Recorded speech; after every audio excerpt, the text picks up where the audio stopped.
Good evening. Good evening. All right. So I am back. It is not Sunday.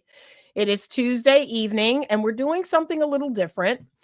I wanted to bring some guests onto the show because they had reached out to me about a manuscript that they did on Kevin Samuels. It is From Advice to Influence, a reflective thematic analysis of Kevin Samuels' relationship commentary. And so, myself and Dr. L, we are going to host this live tonight, and we will be hosting the two writers, Dr. Damian Kelly and Dr. Shakima Carmack. And so, I'm going to bring them up and we are going to have a wonderful discussion all about Kevin Samuels. We're going to look at a few of his clips. We're going to give some commentary on those clips, but we're going to talk to Dr. Kelly and Dr. Carmack about this paper and what caused them to write it, and just give us a little bit more information on the results that they found. All right. Okay. I'm going to bring everybody up. Good evening. Good evening. Welcome. Welcome. All right. Hey. So I'm going to have everybody introduce themselves. I was kind of torn about the bio because it can be so cold. It can be so clinical reading people's bios. I'm going to start with Dr. L since he's co-hosting tonight for me. So for those of people out there who may not know you and may not follow your channel, Dr. L has a whole YouTube channel out there. He's going live like almost every day. But tell us a little bit about yourself. So yes, I am Anita's best friend, her little brother. So my name is Dr. L. I do host a couple of different podcasts. One is Dr. L's podcast. The other one is Dr. L's Breakdown. I'm a retired police officer. Went back to school, completed a degree, and now I host YouTube. So I do that. I teach at a couple different universities online, and that's it. So looking forward to the conversation tonight. Awesome. Awesome. Dr. Carmack, please introduce yourself to our audience tonight. Tell us a little bit about you and the work that you do. Okay. Hi, guys. I am Shakima Carmack. I'm a tenured associate professor at the University of Houston. My research primarily centers around HIV risk behaviors among African American heterosexuals and cervical cancer prevention among African American women and Hispanic women. I am a community psychologist by training with a specialty in methodology and statistics. Wow. Awesome. Awesome. All right. And last but not least, Dr. Kelly, tell us a little bit about yourself and the work that you do. Sure. Thank you so much for having us on here. How do I follow that? So I would say I'm a disciple of Dr. Carmack. So we met, we're both working at the University of Houston, and I am a community-based researcher. I do a lot in the space of population health. I did close to 2 decades in social services. Then I got my doctorate and I switched to social science. So I'm out in the communities. I've been blessed to do lots of missionary work in different parts of the globe. And I'm just bringing that perspective to the work we're doing now. Awesome. Thank you. We appreciate you all being in this space. We're going to talk closer to the end of our discussion about another paper that Dr. Carmack had wrote about addressing mental health deserts. So I had pulled that up so we could discuss that as well. We know the importance of mental health in our community specifically. I'm, being a licensed therapist myself, having a practice here in Virginia, we know that a lot of us, I always tell people, if you made it out of childhood, right? If you made it out of childhood alive, you probably need to go to therapy at some point, especially our folk, just to, put things in order. So yeah, I'm interested in that as well, to hear about that there may be spaces out there where there aren't enough mental health services. Okay, so let's jump in. We will talk a little bit about this manuscript that you submitted, and I want you to tell me a little bit about why you chose Kevin Samuels. Like, what inspired the two of you to write this? Okay. So going forward, please just call me Damien. Yeah. So I remember when we were looking at this idea, and I'm not sure if you might remember this as well. We were at a symposium, and we were presenting some of our other research things we were doing. And if you've ever been to a symposium, it's very dry, very dull, and we're literally at our poster waiting for people to walk by and engage us in this conversation, which didn't really happen. So we're standing there and we just started having a conversation with one another. And somehow Kevin Samuels came up and we just started talking. And totally, when you bring up his name, people are kind of hesitant. You got to kind of feel people out because people have feelings about, the work he did and the things he was able to express. And we talked about it, and we started having a conversation like, it'd be really interesting to take a deep dive into what Kevin was doing.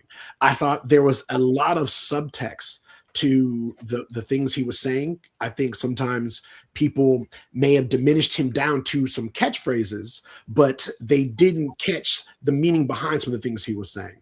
So we just had this conversation, and I sent her an idea maybe a couple weeks later. And before I go further, she's tired of me saying this. We do a lot of press together, and I tell all the press circuits, when I get to work with her, she literally is the John Lennon to my Paul McCartney. Okay.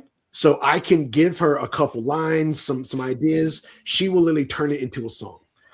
And I love working with her to death. So that's one of the things we always kind of share in common, our love for the artistry of this. And this qualitative research, it really was just art. And we got to sit and enjoy each other's company and really take a deep dive into this and look at how we felt about certain things as well. And when we've taken things, certain ways also. Yeah. Okay. Dr. Shakima, tell us a little bit about why this subject matter. So going forward, Shakima or Kima is good with me too. Thank you very much. So why Kevin Samuels? Because he seemed polarizing at the time. You all kind of remember that time during the pandemic. Everyone was home. All we had was YouTube to keep us sane and social and connected.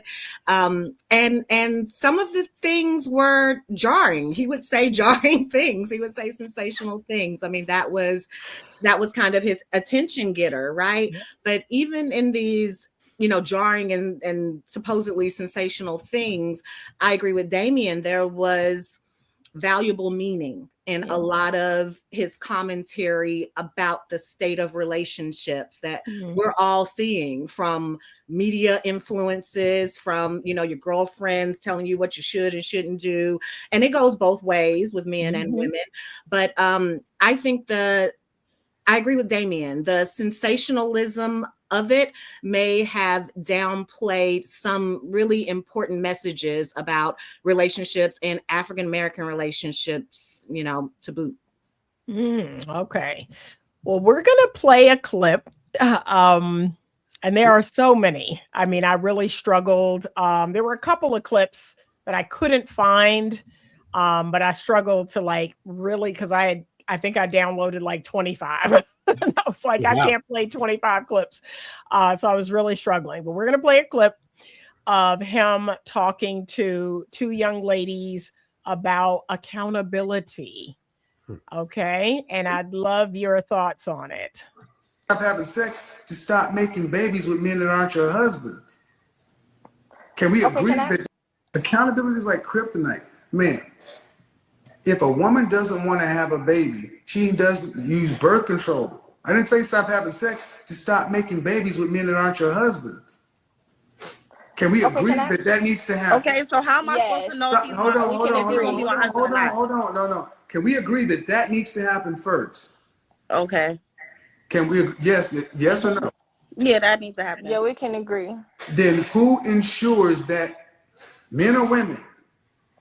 Women. Thank you. Only because we give birth to them, so we. And you pay a higher price because if you have a child outside of marriage, you're setting yourself and the child up for less favorable outcomes. You were asking me what? laying down? The question. Oh, which one? The other girl, she said, so what? You said something about it happens, or what to do what? Well, no, it does happen.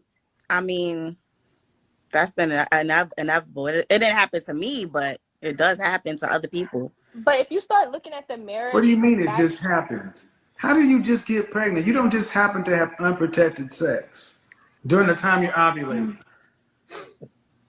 Well, what if you have sex every day? See how that happened, folks? I just said it doesn't just happen where you have unprotected sex when you're ovulating. And just like the modern woman, she, instead of answering the question, she just moved the goalposts. Oh, whatever. It's true though, but what if you have sex? No, what I just said is true, and this is why so many women are going unmarried. But what about the men that say, like, I mean, I get you're saying it's the woman's choice because it is, because in the end she has to have the bed, like it's her. So, but what about those men who are like, oh, I don't like you with, protection, or those? Yeah, men you don't have who, sex with them. Very simple. But what about those men who like? Because the men, I mean, you're not. I feel like you don't really. I do understand that women, we need work to be done, but the Black men in our community are reading at 4th grade level. That's bullshit. That's bullshit. 54% of Black men are single and childless, and 61% are in the middle class. You're not going to come on here and run that bullshit. No, 2.5 million Black men are in the upper class. This is that bullshit you were watching on those movies. That ain't the truth. I challenge you to go look up the statistics. Blackdemographics.com, Black statistics by Black people for Black people. 54% of Black men in this country, single, childless, 61 in the middle class. But you all got to think that there are no men out there to justify why you're alone. You're alone, not because they're not enough men. You're alone because you're unfit. So where are we supposed to find them at? In the gym, behind their preposition. In a gym? In the gym. Well, I thought men were born hunters. I thought they were Which like gym? you were to catch. I'm just so confused. Hold on. Where are they supposed to find them at? Were you raised with your mother? Lady laying down on the red pillow. Your first name? Tina. Tina, Were your mother and father married? Yes, they were. So when you asked your father where you supposed to find him at, what does he tell you? He found her. No. I said when you asked your father where you're supposed to find him at, what does he tell you? He don't know the answers. That's why I'm on here. So when you had when you asked the question to him, he said what? To find a man?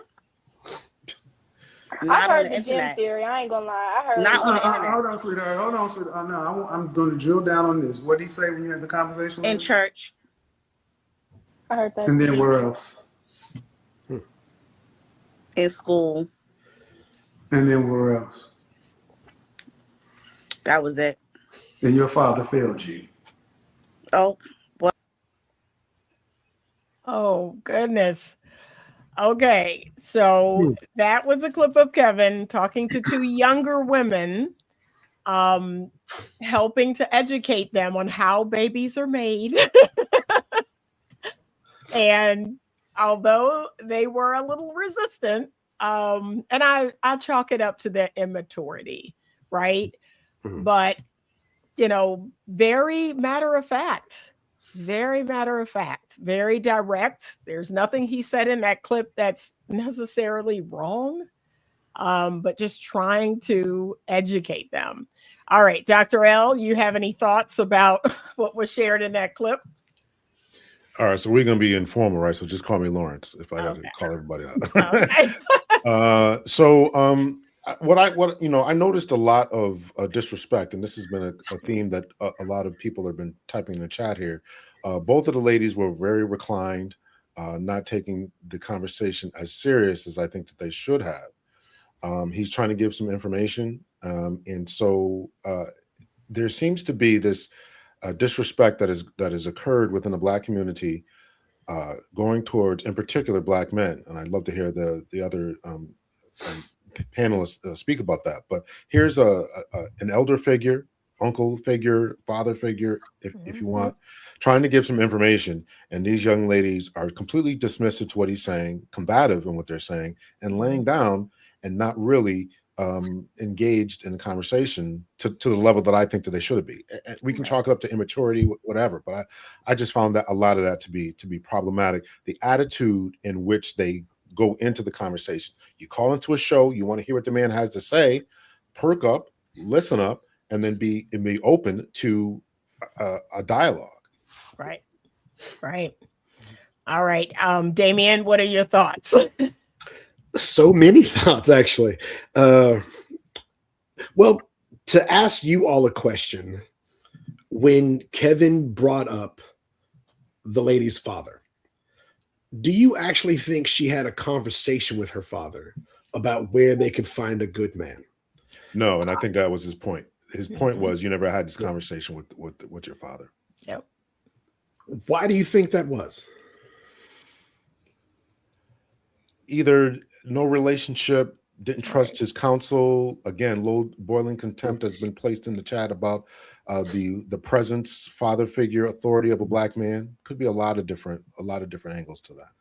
Okay. Well, it just strikes me as odd that a person who is, as soon as he said, "Hey, were your parents married?" or she was very quick to say yes and stand on They that. were, Yeah, but as soon as he poked, it was like, well, it was kind of, well, so I don't know if they had a good relationship, or I don't want to read too much into what she was saying, but there was definitely, I think oftentimes we want to mark it as a lack of accountability.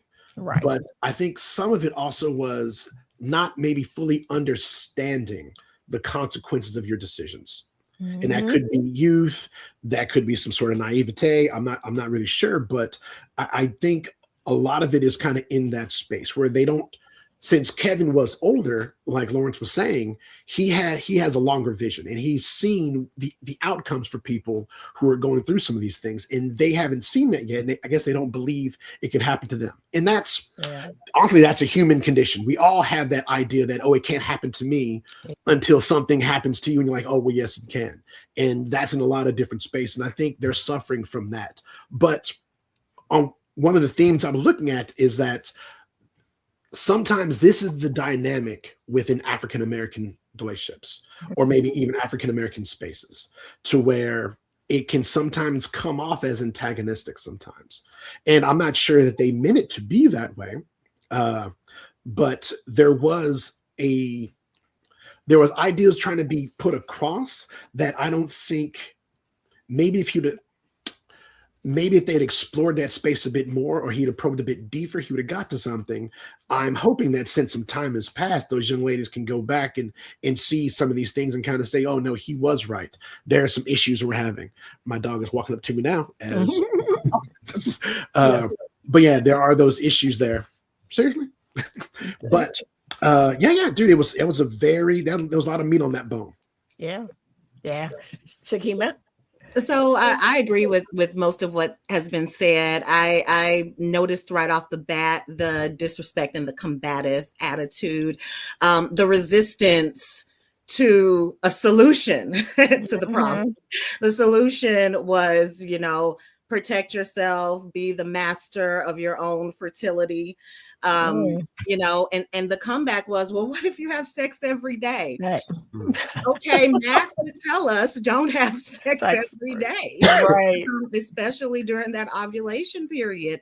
And it kind of hit me in a special spot anyway, dealing with HIV risk behavior and things like that.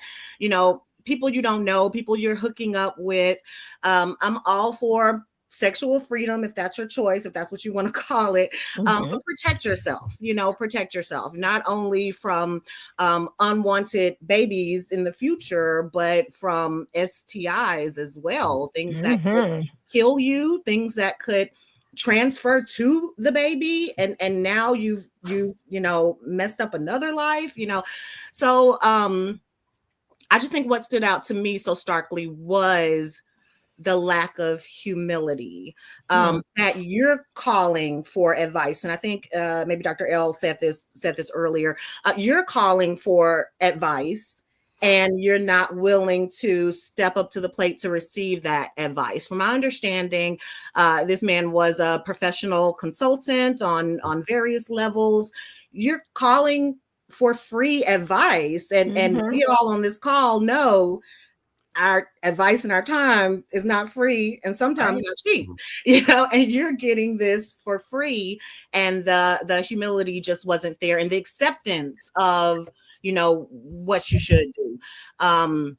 Regarding Damien's comment with the father, I don't know that he would have had a full conversation on where do I find a man, because before that conversation starts, it's like, well, baby, why you don't have a man? Why don't you have suitors? Why don't you have, potential partners? And in my opinion, I would like to think my daughter, who's being raised by me and a wonderful Black man, would have already gotten those cues along the way. Would, keep yourself up, eat healthy, wherever you're going, whether it's the gym, whether it's church, whether it's walking the dog in the park, you're reasonably presentable all the time. And more importantly, your inner beauty is going to shine out. Like, you're beautiful anyway, right? Because my little girl, but your inner beauty makes you special, and so a lot of these calls, I see these women, and I know we might go into the rating system and all that. I don't buy into that so much, but the point is, these women will be so much more beautiful if they would be beautiful on the outside, appealing if they were had more beauty on the inside, I think. No, I wholeheartedly agree with what you're saying. I think a lot of what we got when we were doing those deep dives in Kevin Samuels really came down to people's expectations and their unwillingness to give grace to others, but constantly ask for grace for themselves. For their missteps and things they may have done, or, oh no, please overlook this. I might be plus size, or I might have several children, or I might be in bankruptcy, or what have you. But look past all that to see my inner beauty. However, I will not look past the issues you have to hopefully see if we can form a relationship. So unfortunately, it really sounds very superficial what they're looking for. And I'm curious, every time I listen to his videos, I'm always curious if they got what they wanted, would they actually really be happy with it? Right. Probably not. But I'd like to comment on something you just said, because that was a theme in the paper that you wrote, and I certainly think we're getting into that a little bit. But this idea of what I'm looking for and what you should as a man overlook in my areas, right? The number of children I have, the number of bodies I have, if I'm overweight, but I can't overlook how tall you are or how much money you make. Things that can, in many cases, can be changed, right? You can change how much money you make, right? If I'm not in the gym, I can go to the gym. So there seems to be a lot of that, particularly in the YouTube space. So people who are consuming this type of content, and of course, this is what people would say is driving, a lot of things offline, and that is causing a lot of frustration. It's okay. Well, I can't overlook, I as a man have to achieve a certain level, but I have to overlook other things. And that was a big idea within Kevin Samuels' work there. Yeah. Let's talk a little bit about your manuscript. So I'm curious about the methodology, reflective thematic analysis. Can you explain to us a little bit about what that means? And then understanding around results that are developed by the researchers as opposed to discovered or emerging. Wow. Yeah, I could take that one. So reflexive thematic analysis, it was, developed by Braun and Clark, a couple of researchers in the UK, I believe. Yes. But it's a qualitative analysis. So you might have heard all my, master's and doctor level students and people would know thematic analysis as a qualitative methodology where you get a piece of prose or get some interviews or focus groups and you look for themes. You're looking for the themes and the themes emerge. And this is what it says. So reflexive thematic analysis has a different philosophical and procedural stance on how these themes are created. Themes don't emerge. So what we mean by things don't emerge, we develop them. Mhm. They're not just sitting out in the world waiting to be discovered. Damien and I, put meaning to what Kevin Samuel said. It's our interpretation. Essentially, it's an offering of an interpretation. Someone else in their colleague may have honed in on something else and found different meanings from the exact same quoted dialogue. So it just recognizes and acknowledges that the researchers themselves are coming from a particular stance, a particular position, including our, experiences we've had, our own demographics, things we've gone through in life, education, all of that. It puts that out on the table so that you know where we're coming from when we make this interpretation. Essentially, that this interpretation is an offering, an analytic offering, went back and forth, had a specific procedure, had a methodological procedure, but it is an offering of what we saw in the data. I hope that makes sense. Yeah. Okay. Dr. L, do you have any questions? I know he and I had talked about maybe some questions that he had. Yeah, just to dig into that thematic, what was your choice in using that versus any type of other qualitative analysis? Because it would seem to me, and I had to look it up, quite honestly. I had to look, I had to research that. So essentially, you come in, as you just kind of alluded to, and if I misspeak, please feel free to correct me.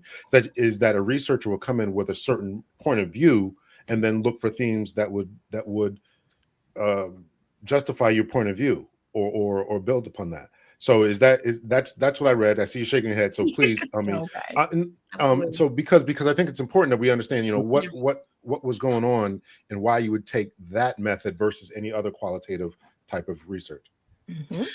So I think that method goes a little deeper. And so I'll answer the first part first. So we don't come in with a particular stance looking for anything in the data.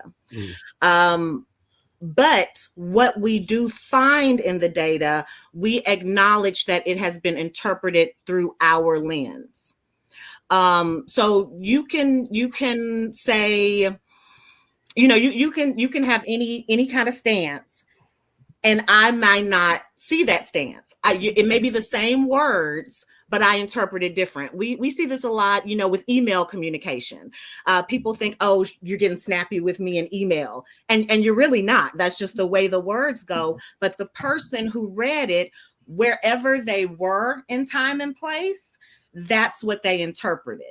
So it's similar to that. You can say, I do not want that report tomorrow. Or you can say, I do not want that report tomorrow, but they would be the same words depending on where I am, what I'm feeling, what I'm going through at the time is how I interpreted what you meant in that wording. So it's not that we go in looking for anything. It's just that when we develop, because we don't find, we develop. When we develop what we think the interpretation was, we're just acknowledging that interpretation is filtered through our stance of, I hope everybody out there is having a great day. It is Tuesday, February 24th. Oh, okay. It's like, is that us? Okay. That's like, wait. So it's just that it's filtered through our interpretation. And so this is an offering of what we believe he objectively said. But in our offering of what we think he objectively said, we have to recognize that it came from, I saw things that resonated with my experience. Damien saw things that resonated with his experience. African-American woman, et cetera, et cetera. And then Damien's experience is different. And so that's where the kind of coalescing comes. It's an iterative process. We go back and forth until we find meaning that we're both satisfied with, that kind of fits what we think it says. So we don't come in thinking anything to begin with, but what we do develop, it is from our position. Okay. All right. And it's just one of those things, you know, in quantitative methodology, we have numbers. Numbers can't lie. You know, 2 is bigger than 1 all day long, right? But with qualitative research, there is a subjectivity to that quality, right? What you would think is quality, I might not think is quality, and vice versa. So I think this particular analysis just acknowledges that this is an offering, scientific offering of what we think he meant. To expand on what you're saying a little bit, and this is, I think, how we work, but in this qualitative space, I think one of the shows I used to watch when I was young was Siskel and Ebert. And the reason I used to love that show so much is because you had 2 people who would go into a movie theater, watch the exact same movie, and come back with 2 different interpretations of that. So with that qualitative aspect in there, when we go into these deep dives, a lot of times if we have a difference of opinion or we're seeing certain things, some of that also is filtered by the way we grew up, the reason we grew up. We grew up in the South. Someone from the North may not see it the same way. We grew up maybe in a certain socioeconomic class. Other people may not see it a certain way as well. So all that is coming through when you do this kind of reflective thematic analysis. That's why in the paper we put our bios here. Like, hey, this is who we are as people. Right. This is going to shape how we're seeing or hearing what Kevin is saying. Right. Yep. I think so. I think that this would be. I think this is important, and thank you for clarifying that. I think this is important because, you know, we are looking at obviously what Kevin Samuel said, and obviously doing our own interpretation. But I think, you know, how does that translate to the greater masses of people? And I think that we need to be able to capture that some way, somehow, as to how, you know, I put in my chat here, was Kevin Samuels the hero or the villain? So if you're watching, make sure you go over there and get the poll. Take the poll here. So, you know, how this is interpreted, or how his message was interpreted by the masses of people, and obviously was good or bad, it was overwhelmingly consumed and still consumed. I know people who are still binge watching his material today.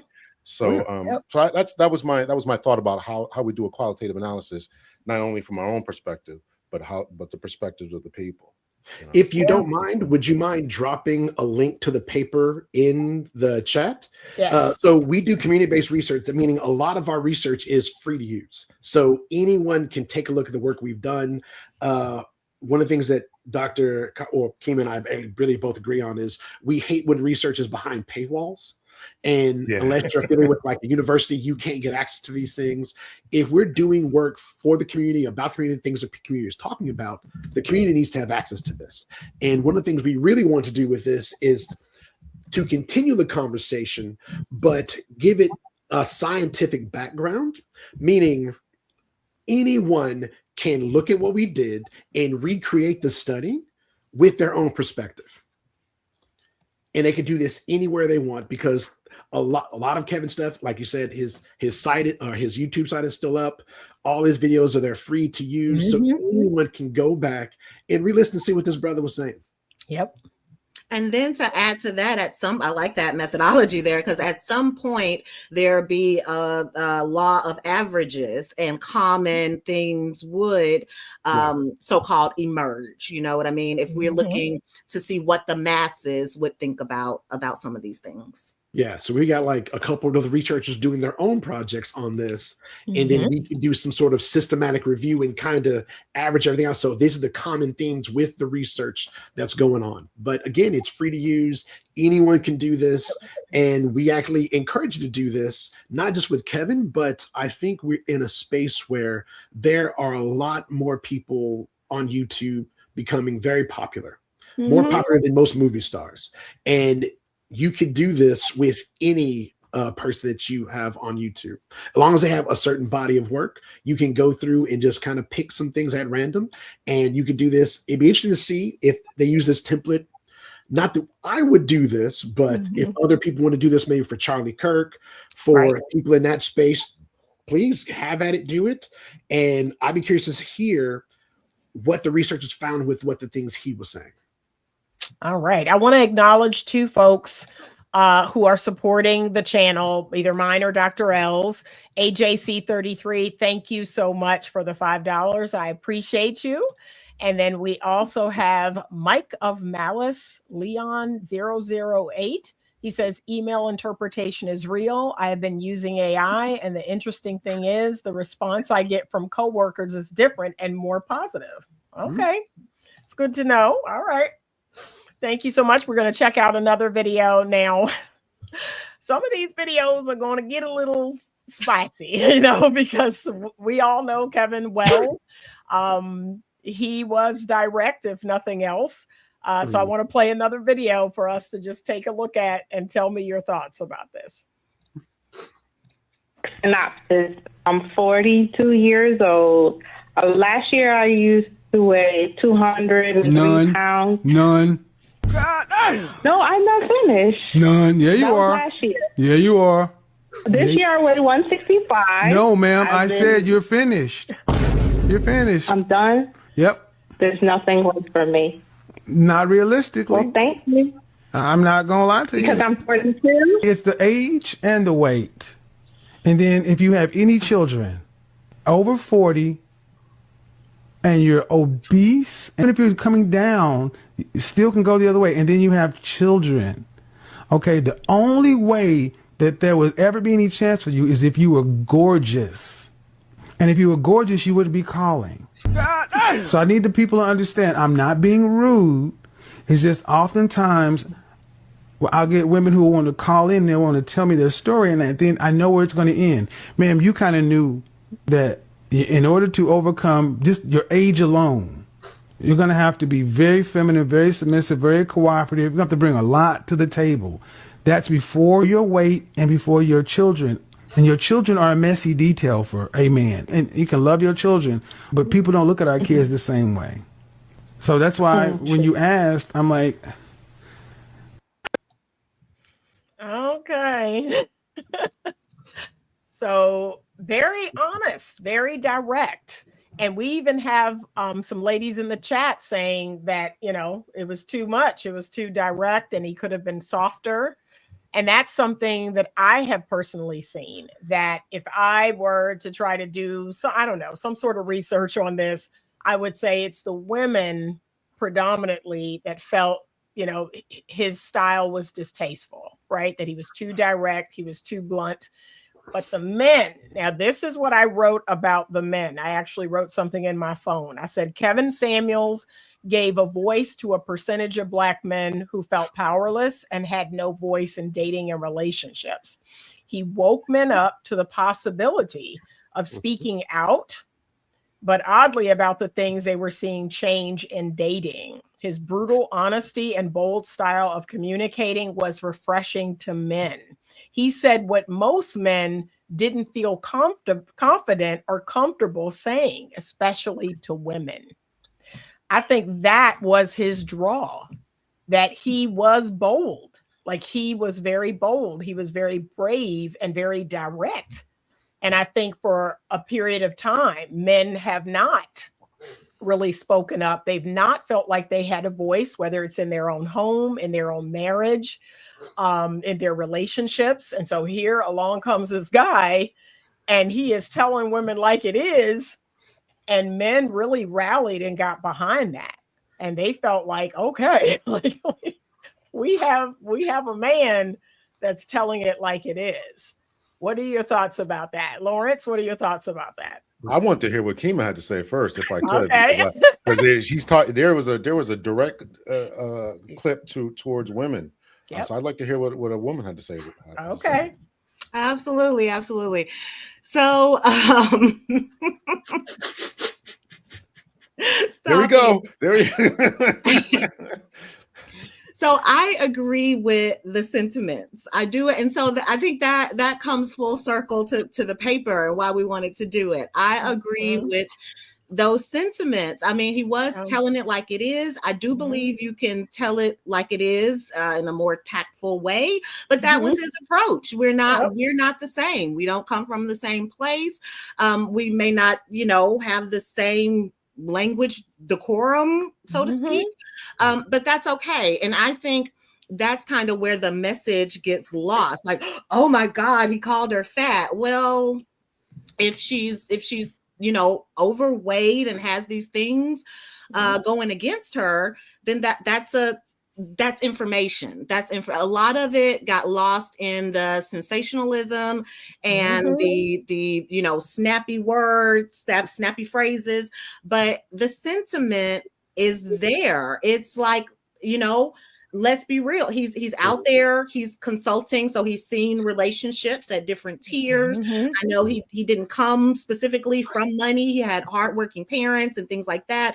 So he's seen relationships at many different tiers, and he's been around long enough to know, being an expert in relationships and consulting and stuff like that, been around enough to see what the factors are that would make you more likely or less likely to find a partner at 42 with those various stats. I mean, it comes, Damien can tell you, I'm super analytical in my brain. It comes down to math. I do feel that it may have been harsh, but I don't know. I'm a Southern belle from the South. Ask someone from Jersey, and your best friend will tell you, "No, you're fat. Take that dress off." So that's how I saw it. I think the sentiment was there, but I do think sometimes it got a little harsh. But yeah. I do like what he said. When he said no, and didn't let her go on, because ma'am, you wouldn't be calling in the first place. Before he said that thought was already in my mind. Yeah, it was like I beamed it to him. Like, you wouldn't be calling if you did have all of these, you're super gorgeous and just banging figure and no kids and living just happy. You wouldn't be calling. It's kind of a self-fulfilling thing. Yeah. I just want to acknowledge London, Dallas, 1984. Thank you so much for the $5. He says Kevin Samuels was the hero because he gave the advice that women's female social circle and family should have given them growing up. Thank you so much for supporting the platform on either side. All right. Damien, any thoughts? So many thoughts. Some of this comes back to the paper. So when Keem and I were doing our edits, because we sent it to the journal and they had edits, one of the things they asked, why didn't we capture his tone? And this was a prime example of like, well, we were looking at the transcripts of what was said, so we weren't so much capturing, tone and body language and stuff. But I always find it's kind of funny that this is one of the first times I've ever been asked in a qualitative study, how come we didn't capture a person's tone? Because people understood, the tone of Kevin. So with that aside, if you're talking about his tone, so I grew up with the father. So I remember talking to people like, dude, my dad said way worse things than that. Yep. Same. Also, I played football from 6th grade. Well, when I say played, I rode the bench from high school through senior year. And yeah, dude, I grew up in the age where, football coaches would literally just dress you down in front of people. And that was part of the culture. Now, flash forward to where we are now, modern coaches don't do that. And I think that could be a sentiment of what that young lady was saying. And hey, I congratulate her on her weight loss journey. God bless her. I hope she has kept it up. But with that also, I'd be curious to know, at 42, why did she change her intentions? So for the last 41 plus years of life, she has just kind of been doing her own thing. What has changed to where, and some of the, I don't know when the clip came, I don't know what timestamp it had on there, but some of it could have been during COVID. And you saw a lot of people who became very intentional when it came to dating.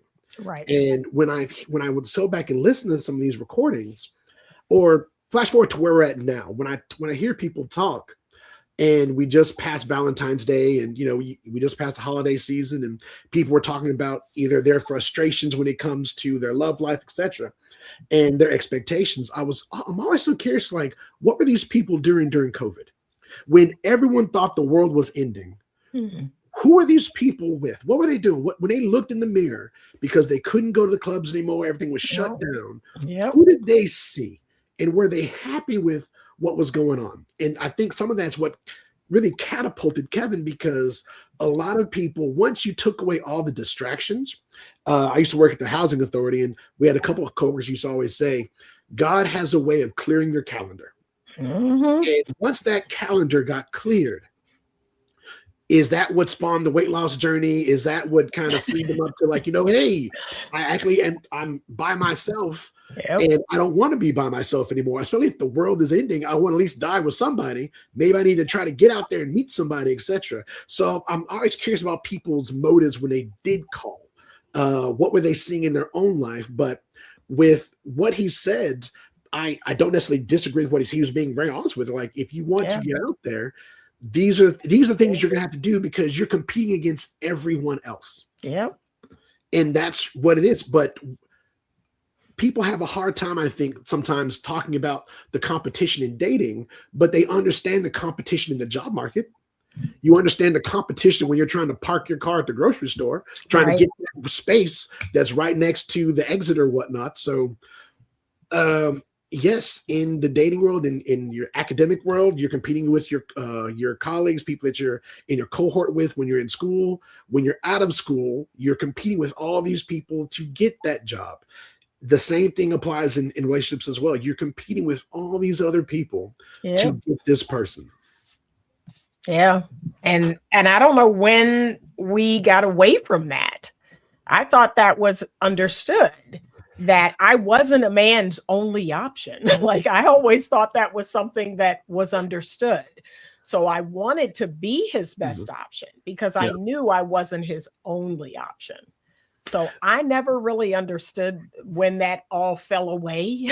Like, we're not competing.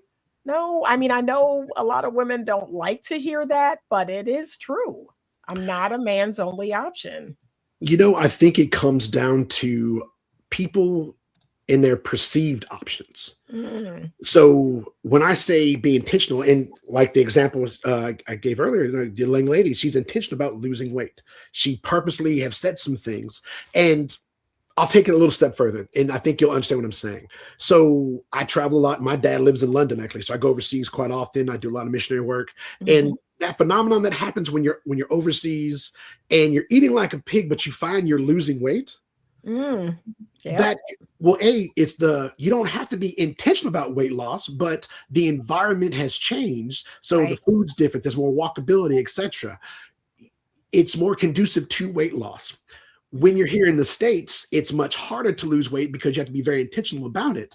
Because the food here has lots of preservatives, high fructose corn syrup, tons of sugar and salt, and it's very delicious, and it makes you want to eat more. You have to be intentional about losing weight. It doesn't just happen. When we're talking about relationships, it's not like it was in the 40s, 50s, even in the 60s, where you can literally just be in high school and bump into the person you're going to spend the rest of your life with. You didn't really have to be intentional about that. You had perceived options, but it was pretty much in the world around you. Now, flash forward to where we are, you have the world at your fingertips. You have to be intentional because you're competing with not just people next to you, but someone who's on 2 states over, or could be on the other side of the world. You're competing against DMs, you're competing against all this noise that's out there. And you have to be something that can cut through that. One of the things I thought Kevin was really good, because during COVID, there was a lot of noise. He was good at cutting through, so you heard his voice. Yep. No, I agree. I'd like to know the ladies' opinions. Yours too, Anita, obviously. Concerning my gender. Concerning the tone, because Damien said something that was really key. And I wrote down that, a lot of times maybe the ladies were missing father figures in which they were used to being talked to in a certain way. He referenced the coaches, and I know when I was coaching, the way I coached the boys was drastically different from the way I coached the girls when I coached softball or basketball. So could that have been a major factor in how the ladies were receiving it, and they were looking for tone? He's saying is okay, but just the tone. What are you guys' thoughts about that? Shakima? So I think, let me think. So I did grow up with a father, active father, who I still love to call to this day. And I wasn't spoken to harshly, growing up and that kind of thing. But to Damien's point, I know how men talk. I've been in spaces, just growing up and having, just a fulfilled kind of childhood. Parents wanted to expose me to different things. And that included, I heard my uncles, I heard what they were talking about. I had a big brother. Some of my best friends in high school were guys, and I would hang with him and the guys, he would protect me and things like that. But I know how guys talk. So I'm not, some delicate flower when it comes to the harshness of men and how they talk to one another, how they act to one another, how they, talk about women when women aren't around. But as far as this specific case goes, when he's talking to her, my personal opinion is that it's no holds barred, because you called for my advice. You called for my expertise. And I do agree that a lot of the women, did call for some kind of, I don't know, weird validation that they wanted to some call for validation for the good stuff, a pretty girl, she's all dolled up and she wanted that validation from Kevin Samuels. And some called for the opposite kind of validation, which is kind of weird to me. I'm still psychologically wrapping my head around that. But no holds barred there, because you call for my honest advice, my honest opinion. Let's be real. You do know that this is entertainment for 99% of people who are watching. I am the headmaster of the entertainment. So these things might happen. I doubt that woman didn't know he was harsh. And I had, harsh friends. And if I go to my guy friends and ask them a situation about something, or they're telling me about their girl situation, I know what that sounds like. And and if I ask them for it and I receive it, then that's kind of what it is. I also want to make the point that Kevin Samuels he didn't start out with women. To my knowledge, he started out consulting men to be high value men. And, during the pandemic, the women thing kind of took over. It was entertaining. It was actually kind of fascinating. So many women that were so materialistic and superficial when it came to the mate that they wanted, that they thought they deserved. $400,000. Come on, that's we're in the 1%, right? Yeah. You're in the 1% of everyone.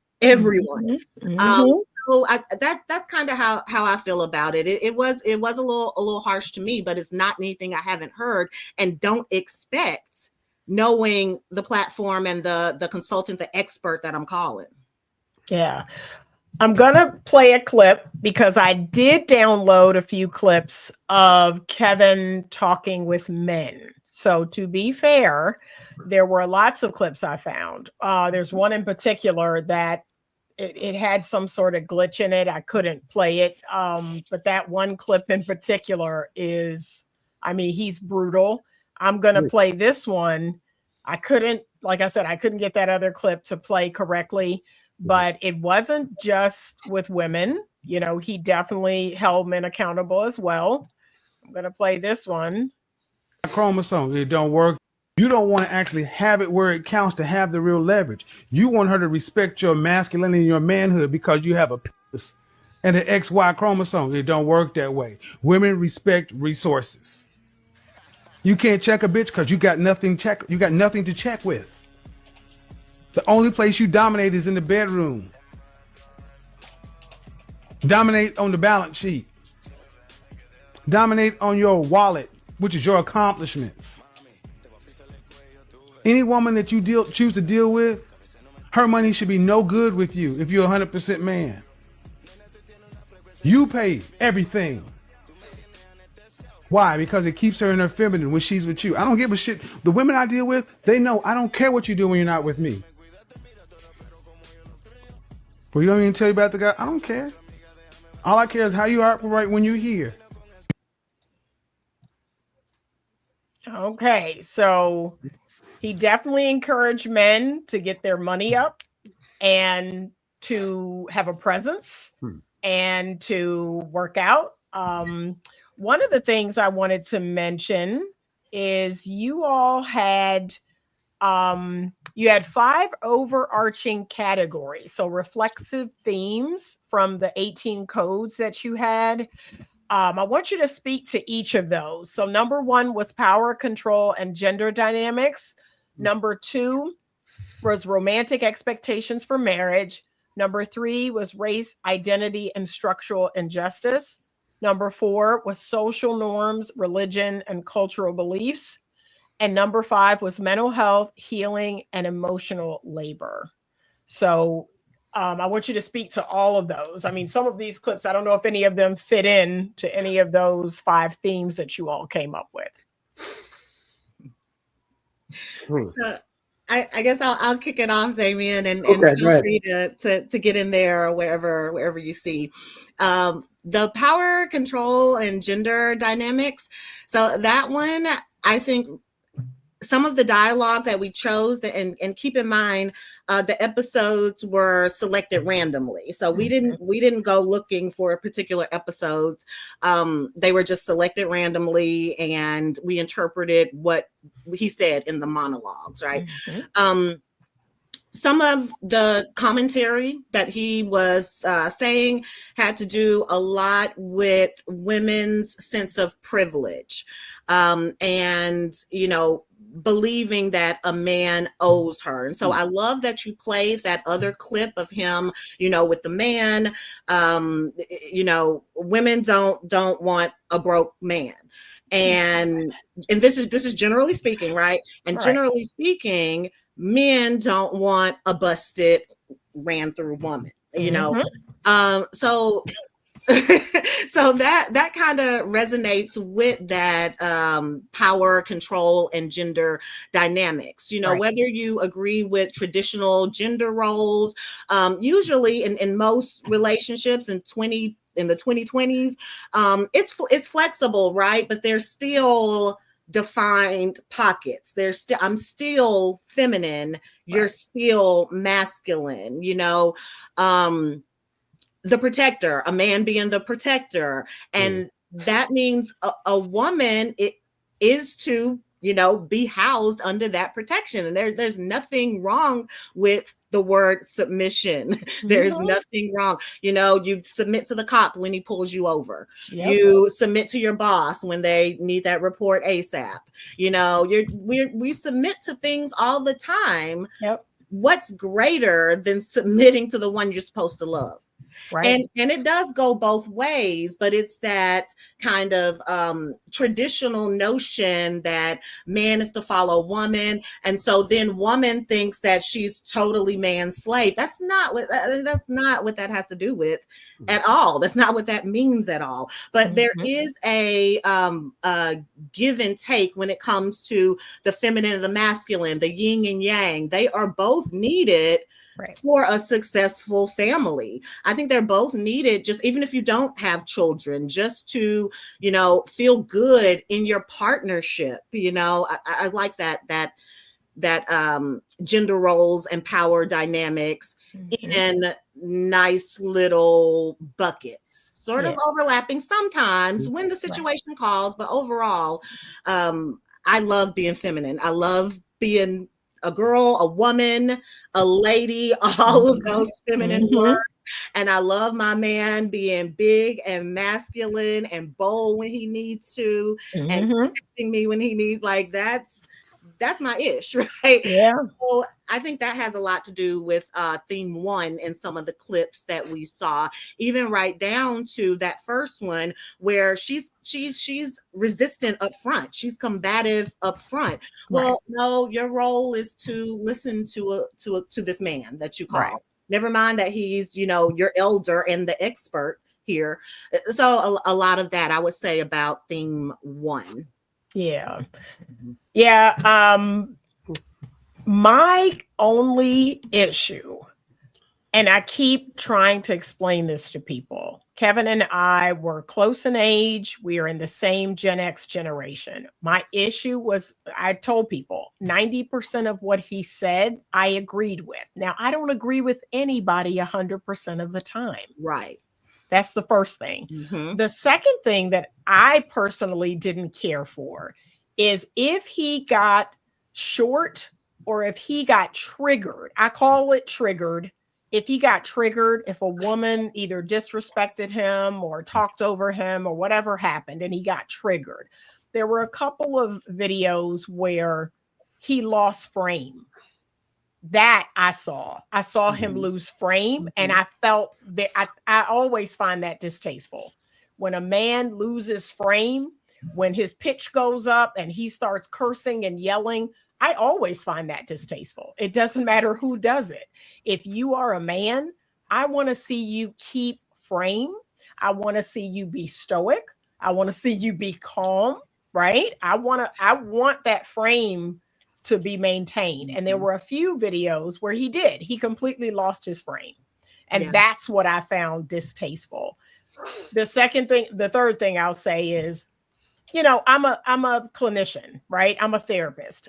I believe people can change. I believe there's hope for all. I'm also a Christian. So let's take it there.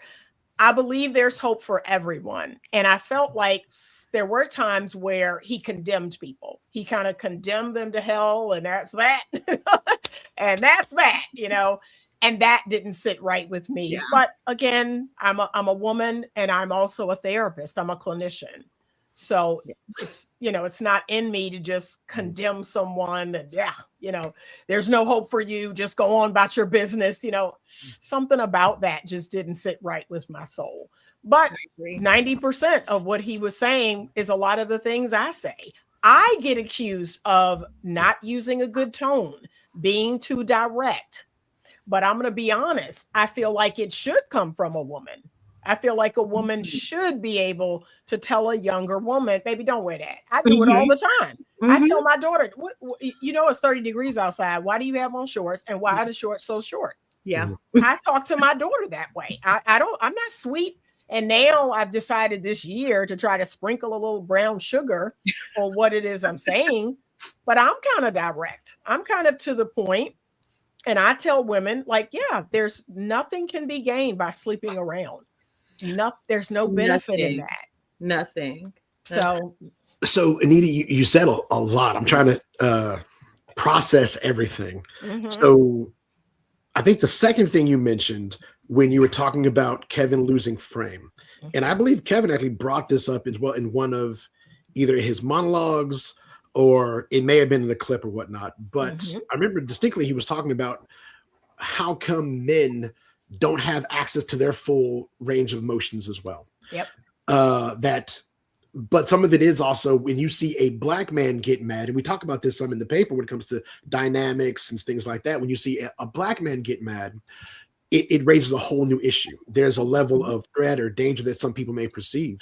One of the things I did when I was doing social services, I was a director at a homeless drop-in center. And if you guys are in Houston, it's called Open Gate. Mm-hmm. Great people. Please go down and do some volunteer work. Open on Sundays. But I remember I was talking with the young man, and he was talking to me. This was a few years back, maybe in 2019, 2020. And he was like, he's never seen a black man in charge of anything before. Outside of a coach or a cop, he's never seen a black man lead people.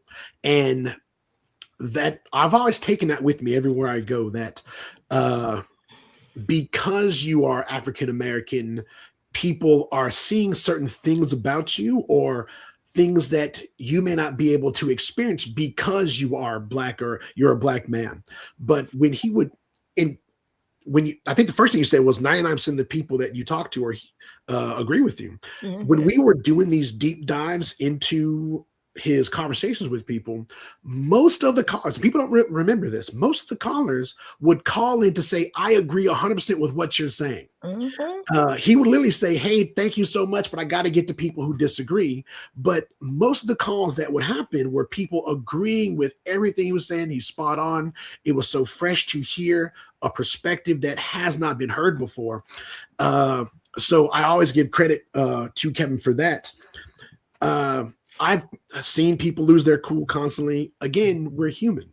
I give a lot of people grace, and you can't do 20 years, 2 decades in social services if you can't give people grace. I've seen pastors lose it. I'm Catholic. I've seen priests lose it. I've seen a lot. I've seen social workers lose it. It's a human emotion, and I will give grace to say, okay, he's having a human experience. This person may have said something that triggered him, or he's frustrated because he's trying to express himself, but it's just not clicking. So I've been in those situations where I'm a caseworker and I'm trying to explain something, but it's just not clicking. But I also understand that, hey, if you give this some time, that light bulb won't come on. Maybe there's not the right time yet. Maybe I'm not the right person to say it sometimes. So my parents would say things to me. I'd say things to my daughter, but sometimes it takes another person to say it. And I'm like, I've been saying that the whole time. Yeah, but my brother said it, and now it makes more sense because it's coming from him. Okay. So I do think a lot of that kind of came down with what Kevin was saying. Right. I also wanted to touch on theme 5, and I like everything that Damien just said there. The mental health, the healing, and the emotional labor. We can see that in almost every clip. And so most of our sample of his dialogue came from his monologues. And that's just kind of because that's where a lot of his dialogue came from, him doing monologues, not just the back and forth. But even in these back and forth, when he has a client online, we can see the emotional labor there. You know, it can't feel good to be 42, for example, with children and no life partner when you really want one. That can't possibly feel good, right? And so sometimes you can hear the desperation in, some of the callers' voices of that. I really want someone. I don't know how to get it. And he was a very big proponent of mental health, of getting therapy. I've heard him tell men to get therapy because I watched Kevin Samuels even before Damien and I realized we had this joint appreciation. I've heard him tell women, ma'am, you don't need a man. You need to go to therapy. You need 1 year of therapy before you even go back to dating. And that's good advice for a lot of our 20, 30, and 40-year-olds. The experiences you come, because you come as a whole package. You come with all that trauma that you went through. And oftentimes African-American communities, lower socioeconomic status, lower opportunities to these things, broken homes, all historic from, slavery and things like that. All of that matters within a person, what they see growing up. You never saw anyone have a good marriage, so you don't know what that is. You think if you fight and make up, that's a good man. But you're always fighting. That's not a good relationship, So you can hear the need for mental health care in a lot of what he's saying. And I do appreciate that he went through it himself. For whatever his life choices were, he went through the work, what we call the work. He did himself, and we all have to do the work, and the work comes from inside. Right.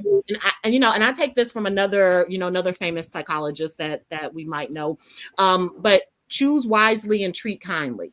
Right. And people don't focus on that choose wisely part. Yep. And if you're going to choose wisely, then that assumes that you have some wisdom within. And wisdom allows you to slow down, step back, observe for a while, decide if this person is for you, decide if you are up to par for this person. It's okay to, we talked about options, talked about, it never crossed my mind. It never crossed some other people's mind that they had other options. You think you're the only option. Right. Well, it goes the other way for you too. You have options. This is for, and whether I'm talking to a man or whether I'm talking to a woman, right? Because we're all competing with whatever for that life partner. So it's the choosing wisely part. Decide. You don't have to go with the first. Sex is not love. You don't have to go with the first person that you see just because he says he loves you or she says she loves you, yet she's super insecure and you can't have a female cousin without getting knocked upside your head. That's not wise. That's not love. That's not choosing wisely. And then once you do choose wisely, the treat kindly means forever. It don't mean just treat kindly while you're dating and then I could do what I want with you because I got you either way, man or woman. But choose wisely, treat kindly is a phrase that I really love when it comes to finding relationships and alleviating some of that emotional labor of wanting a partner, man or woman, and not having one. Yeah. If I could jump in real quick, one of the things that Keem and I talked about when we were standing there at that symposium, and we both kind of acknowledged this because we were actually at a mental health symposium. And I think that's one of the conversations we had was about Kevin Samuels. And at least to my knowledge, he was one of I've never heard a person address the African-American community and talk about the need for mental health. Right. I never heard a politician say that. I grew up in church and never heard a pastor or anything say that before either. He was the first one to come out and say, hey, just growing up in America, being African-American, the things that you've become that you think are normal that actually are not, the aggression that you've experienced in your life, the things that you've seen, you might need to go talk to somebody. Yeah. Because what a lot of people were doing, where they're carrying that anger, that baggage into these relationships and really self-sabotaging. Where if you just can take a moment and be by yourself in that space and think about, well, okay, going with the Keem was saying, some of that intentionality, some of that being kind to yourself means, hey, you need to take a time out and go get some of this stuff off your chest because you're imploding when you're going to these spaces, and it's not good for anybody. Right. I just want to acknowledge the super chats and super stickers. Okay, here we go. All right. Rising Phoenix 1484. No one is mentioning the fact that Black women don't respect Black men, and Kevin stood on his manhood and leadership and dominance in a way Black women weren't accustomed to. He refused to coddle women. I acknowledge, and I acknowledge that, yes, he, I think he gave almost permission to men to be more assertive and to be more direct. I think men love that about him. Now, not all the women, but I think, again, I've noticed that men now take license to be more direct and to call things out. I don't think that's a bad thing. Well, before you move on, I just want to explore that space a bit. Yep. I'll be curious to know what that I'm assuming it's a young man, is saying in what context. So I'm having a conversation with two lovely women, and Dr. L, you're fantastic as well. You're not a Cowboy fan, but God loves us all. But I'm curious as to who is he encountering? Because I did close to 20 years of social services. I work with mostly Black women. That's who worked in my part of the world, Houston, Texas. It's predominantly African-American women in these spaces. Don't have any issues with them. They don't have issues with me. Is he talking in the context of dating? He's talking in the context of the workplace. Is he talking in the context of maybe the spiritual aspect of it as well? Where is he looking that he is assuming that Black men aren't getting the respect he thinks we deserve? Yeah, I would love I mean, don't get me wrong. There are spaces online where Black women are not respectful to Black men, right? There's a whole community on TikTok of women that make these god awful videos talking about Black men.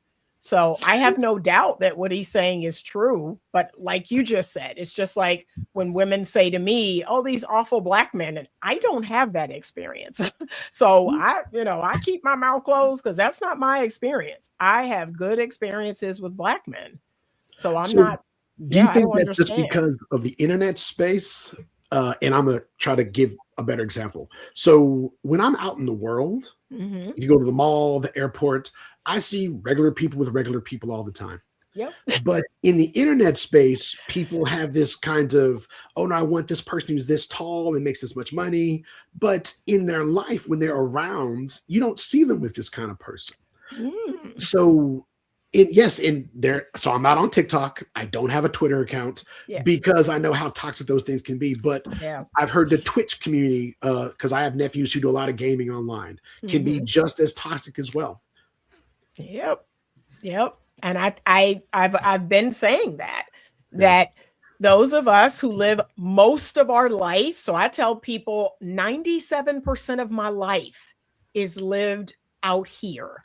3% of my life is online. Yeah. I'm not online every day. I'm not on social media for hours. On my phone allows 1 hour of all of my social media apps. And when that hour is done, it shuts down. Oh, wow. Like that's how serious I am about this is my life. Out here is my life. And I really encourage for other people to do that as well. So there's a self-selection going on. I think you select where you want to be. And also there's this kind of thing of, getting back what you put out. So I would encourage them to step into other spaces because like you said, I do not man bash. I do not, I've never, and I don't get disrespected by men, and I don't hang with women that are disrespecting men. There's a mindset to these things. And I think the silent minority is online because that's where they can make noise. That's where, most of what was that term, internet gangsters, you're doing it behind the keyboard, but hardcore with their keyboard. Right. But in the streets, you would never say that to another grown man, or you would never act like that or be that disrespectful to a woman, but you will online because there's this psychological anonymity where you can, be your so-called shadow selves whenever you want for your own ego gratification. Right. So sometimes it's something kind of missing in us when we do these things, the lashing out, and I give grace as well. I love the word grace. So not in those instances, but if you have a pattern of being around people who are disrespecting men, you got to self-select out of that environment because there's a whole world of women that love men, and don't man bash and don't, and I don't like that word. What is that word? Try hard. I've heard that before. I don't really subscribe to that because it's just people being good people. Why can't I just be a good person and attract good people? Right. So, I hear the term "pick me" all the time, and oh, is that it? Okay. I don't know. I don't. We're living with good people. Who doesn't want to be picked? That never made sense to me. I'm like, well, if you apply for a job, there are literally hundreds of other people applying. You want to be picked. You want to have a relationship. That's why you're calling these people. That's why you're doing what you're doing. Why are we pretending that that's not the end goal we want? So just no, if that's what's going on. But to what Kim was saying, some of it is kind of the environment you're putting yourself in as well. Like, why are you hanging out with this type of person, or who might be negative, or maybe is violent, or what have you? Why are you in these spaces? You can choose to leave. No one's forcing you to be here. So Yeah, that is a lot of it as well. So, like you said, on your phone, you choose to turn it off. You don't use these social media apps. There's so much of life that happens outside of this wall we have, this little box we have. So, I tell everyone, hey man, look, do get a passport. Go travel. Go see the world. Go be around people, because you'll find most people. Everyone wants to fall in love. Yeah. Everyone wants their kids to be safe and go to good schools. They want to, have a fulfilling job. They want to be remembered when they pass on. That's pretty much everywhere in the world I've been. That's the sentiment everywhere you go. Yeah. Most people are really just regular folk, man. Yeah. I want to read another super sticker or super chat. It's from Library Card Holder 4908. He said, KS asked, will you have 2.2 million from 65 to 85? Most won't. However, his core message was about building financial security together, not the salacious clips everybody likes to point out. Interesting. Can I speak to that real quick? And this is anecdotal. This is my life experience. My cousin Jackie passed away not this past January, but January before last. May she rest in peace. Jackie worked for the post office for close to 30, 40 years. She died with, I think, $1.6 million in her retirement. She died of early on-stage dementia, which runs in my family. But so she had that retirement money, but she never got to see Paris. She never got to use that money. Now her kids are using that money, which God bless them, that they can do some things with that. And I believe they're enjoying their life. They still miss their mom, as we all miss Jackie every time we talk about her. But just because you have that money, there are a lot of miserable millionaires out there. Right. It's not just about how much money you have in the bank. And again, I think we've become so superficial when we talk about these things. So it's not just about, I'm remembered because I left this much money or I had this much money. Most of that money, if you have it, you may not even touch it. Yeah. Yep. So as we continue this conversation about money, I'd like to dig into that. What was it? Number 2 there, about the expectations. And these modern day expectations that women are dealing with and demanding. Again, this is an online. Is this an online phenomenon? And that, to the previous conversation, I agree that there are a lot of internet gangsters and keyboard warriors and all that. Yeah. But is that going on?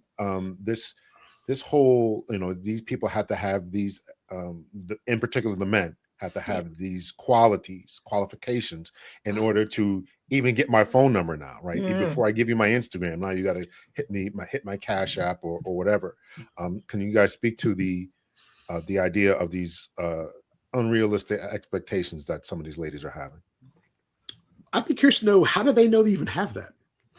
Most people, you can't even Google who they are. I can Google the people on this panel because we've made a footprint for ourselves out there. Yep. But most people, they're just regular folk, which is nothing wrong with that. I think one of the things that Kevin got flack for is that he would say that average at best. But my pushback with that was always, when you hear Sly and the Family Stones, I'm Everyday People come on the radio, you sing along with it. They're talking about average, everyday folk, and there's nothing wrong with being that. So I don't know what people or women might be looking for when it comes to that space of, you need to have these things already or be trying to obtain these things. My question is always, well, for whose glory are we doing this for? Is this for God's glory? Is this for your glory? What exactly are you looking to get out of this? Say, I have all these things. So I don't make $1 million a year. I am nowhere close. Not even with overtime. And I have a house. I got 1,000+ albums behind me. I'm doing okay. Even her husband had been here. They swim in my pool. I have a hot, but that's just things. It doesn't make you happy. It fills some time, but the connections we make with people are the things that I take with me everywhere I go. So I think acquiring those stats has some reflection on women. They think acquiring those stats reflects well on them.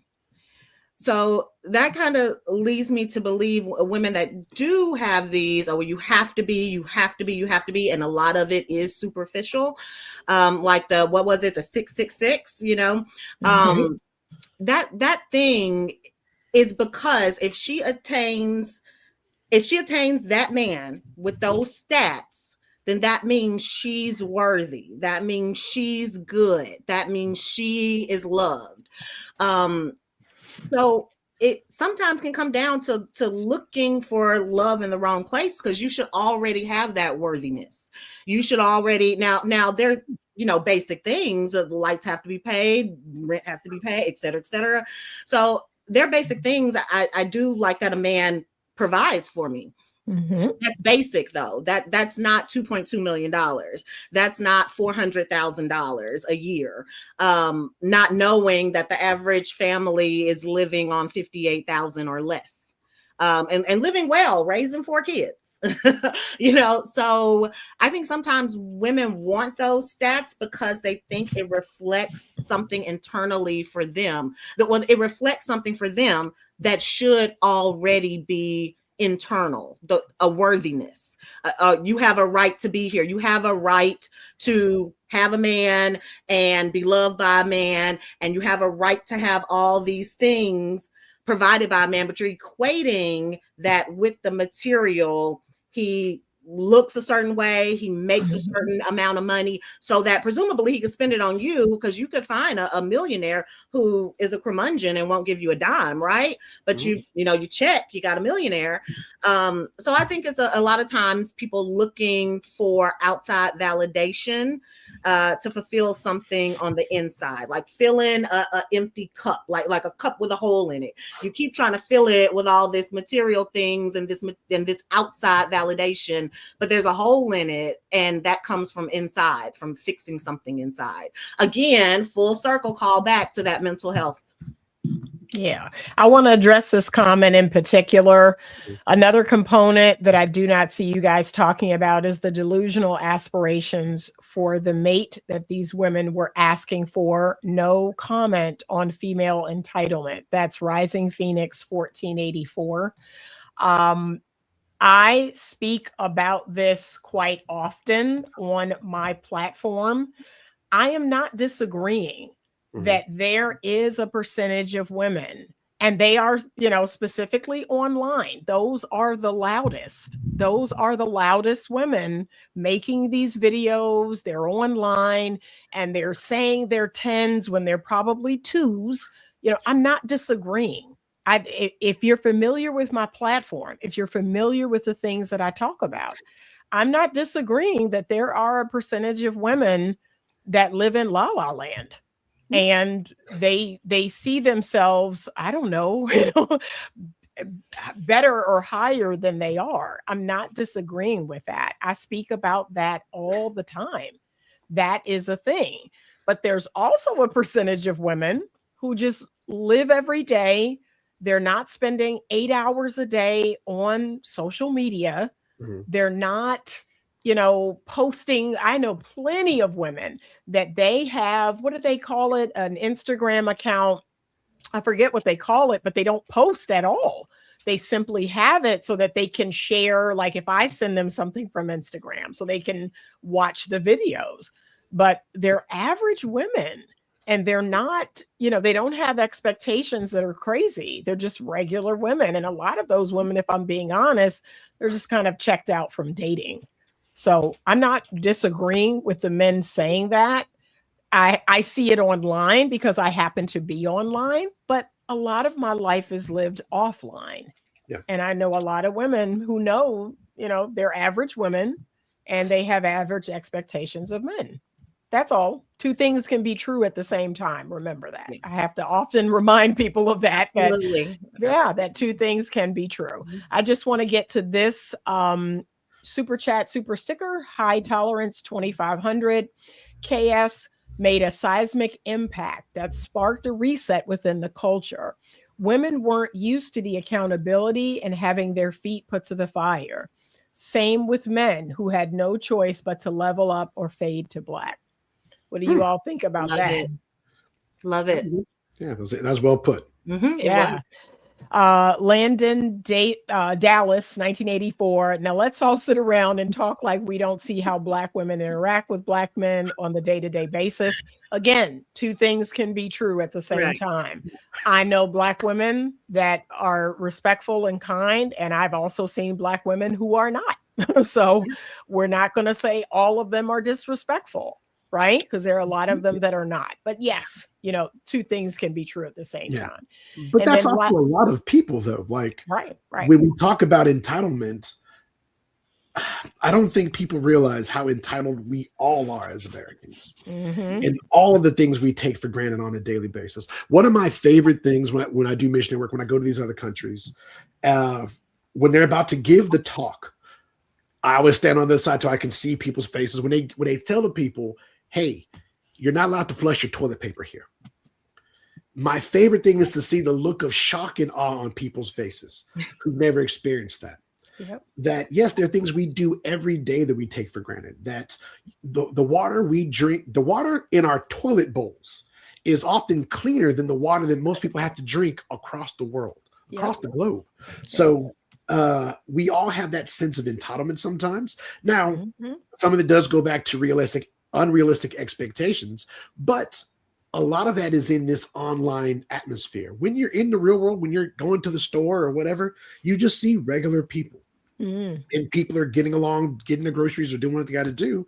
And I see just regular couples. None of these people look like they've built an empire. That could be where I'm shopping. I don't know. I haven't got to go to those, fancy grocery stores, just at Kroger or Fiesta, like most regular folk. But yeah, I think some of it is we're looking for I think in a broader sense, and I'd love to hear you guys' opinion on this. Everyone wants to be special. And sometimes to be special, you have to put in a level of work. I don't know if people are really ready to do like all the sacrifice it took place just for some of us to have these doctors, these fancy titles behind our names, the sleepless nights, not spending time with our loved ones, the student loan debt, the place we could not go to, just to have the privilege to say, my name is Dr. Damian Kelly. Or if you served our country in the military, you had to go through boot camp. You had to really destroy your body and build it back up to have the honor and privilege to say you are a United States Marine. We have a lot of people in these online spaces who just wake up and just give themselves a title. And they expect the same level of respect that everyone else is going to get. And that's just not how the world works. Hard work understands hard work. Whenever I see a waitress, I make sure I tip well because, dude, I've waited tables before. I know what it's like to bust my ass and having 8 different tables and I'm in the weeds and trying to get this stuff done and being yelled at because the kitchen didn't get your order right. Not that I didn't put it in right. The kitchen messed it up. Hard work respects hard work. I think some people just want to kind of slide into success as if it's just that easy. Like any of us were able to do that. Yeah. So last one, and then I'm going to play one more clip. We're going to talk a little. To say something? Yep, you look like you had something to say. Oh, Dr. L. No, go ahead. Dr. Lawrence. Okay. Library card holder 4908, Brother Kelly. Kevin Samuel's point wasn't superficial. Most people won't have enough to retire alone. So partnership is economic survival. That's what KS was trying to get Black women to understand. Okay. That's a fair point. Okay. I get what and we did address that in the paper as well. That's a good point. Yep. All right. I got one last clip and then we're going to talk a little bit about mental health deserts. I'm sure a lot of people are going to enjoy this last one because again, everybody keeps talking about how prophetic it was, this clip. Okay, there we go. Okay. Come back to the table and come clean. $15 trillion pumped into an economy. There is no more money. There's about to be not a global recession, a global reset. Winter is coming. Ladies, you got to realize there's more of you than us. You got to try to get on his page, in his boat, in his raft. That means his program. Or you can think this is full of, I'm full of crap, don't know what I'm talking about.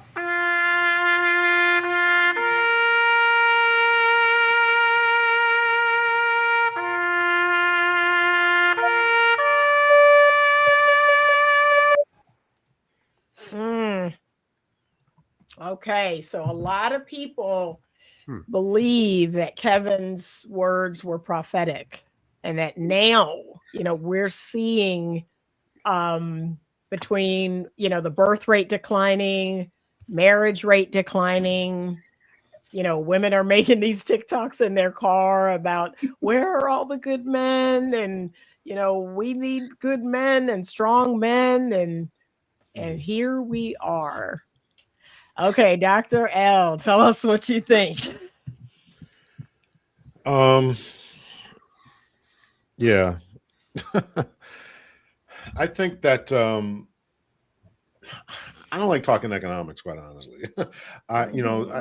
Because this whole thing about getting, this is one of the things I actually kind of didn't agree with Kevin with, about getting on the man's program. I think the most important thing is you have to work together, and we have not figured that out. There are ladies who have obviously leveled up and doing their thing, and sometimes the man might have to get on their program. Do I advise that because of the way hypergamy works? No, but the point is to try to figure out what's going to work best for you. And I think that was one of the biggest struggles that I think that we're having as a community, is how we're going to work together. Is there a global reset coming as far as what he talked about?